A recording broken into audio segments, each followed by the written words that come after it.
नमस्कार मित्रांनो, आज आपण पाहणार आहे हायपरटेन्शन, हार्ट फेल्युअर आणि CKTचे ICD-10 कोड कसे शोधतात आणि त्यांचे कॉम्बिनेशन कोड कसे दिले जातात. चला तर बघूया आपण. तर पहिले तर आपण I10 म्हणजे पाहून घेऊ. I10 म्हणजे होतं हायपरटेन्शन. हायपरटेन्शनचा कोड येतो I10.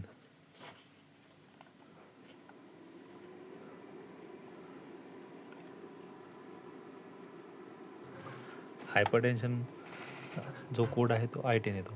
जर आता आपल्याला हायपरटेन्शनसोबत जर CKD दिलेलं असेल तर आपण I12.9 हा कोड देतो. I12.9 I12.9 आपण कधी देतो, जेव्हा आपल्याला त्यांना CKDची स्टेज 1 to 4 मध्ये दिलेली असणार.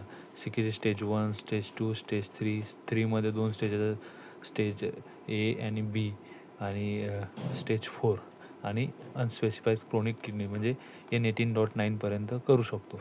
बट कधी कधी काय होतं की CKDमध्ये 1 to 4 स्टेजपर्यंतच आपण हा कोड I12.9 करू शकतो.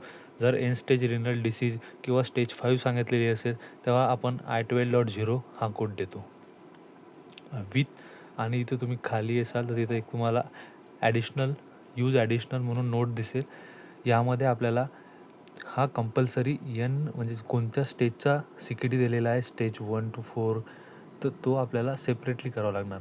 मीन्स I12.9 प्लस जर आपल्याला CKD for example CKD stage 4 दिलेली असणार तर N18.4 द्यावं लागणार किंवा CKD स्टेज 5 दिलेली असेल तर आपल्याला I12.0 त्याच्यासोबतच N18.5 वाला हा इथे बघू शकाल तुम्ही.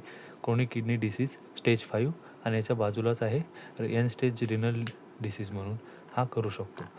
जर आपल्याला हायपरटेन्शन विथ हार्ट फेल्युअर दिलं असेल तर आपण I11.0 हा कोड घेतो.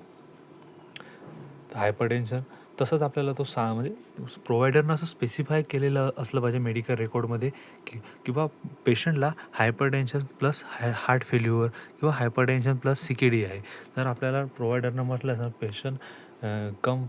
Patient have hypertension heart disease with heart failure, तेव्हा आपण हा कोड करेल I11.0. त्याच्या सेम तसंच खाली बघसाल तुम्ही इथे यूज ॲडिशनल नोट्स म्हणून दिलेलं आहे, तिथे तुम्ही बघू शकसाल I50. तर प्रोव्हायडर आपल्याला सांगेल की कोणत्या टाईपचा हार्ट फेल्युअर त्याला झालेला आहे. सिस्टोलिक, डायस्टोलिक त्याचे सब टाईप आहेत ते बघू शकाल तुम्ही.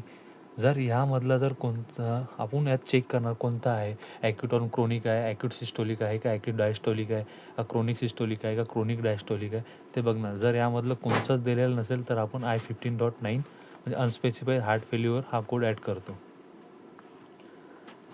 बघू शकता.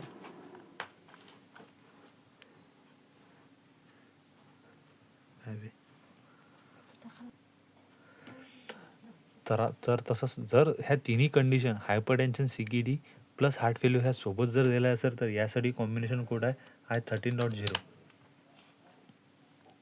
बघू शकसाल इथे लिहिलेलं hypertensive heart disease and chronic kidney disease with heart failure and stage 1 to 4 किडनीजची स्टेजेस आहे. क्रोनिक किडनी डिसीजची स्टेजेस 1 to 4 पर्यंत तर अनस्पेसिफायपर्यंत हा कोड जाणार.